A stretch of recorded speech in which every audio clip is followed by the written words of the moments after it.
Question number 9 of 15. What is the financial data report?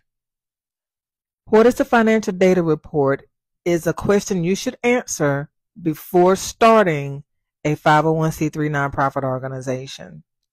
The financial data report is the projected revenues and expenses the IRS exemption specialist will examine.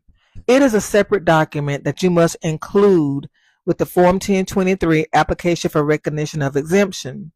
In the financial data report, you will list all of the projected revenues that you anticipate your nonprofit organization generating and the projected expenses you think your nonprofit organization will incur for the first 3 years. Again, the financial data report is one of the documents you will include in your application for recognition of exemption.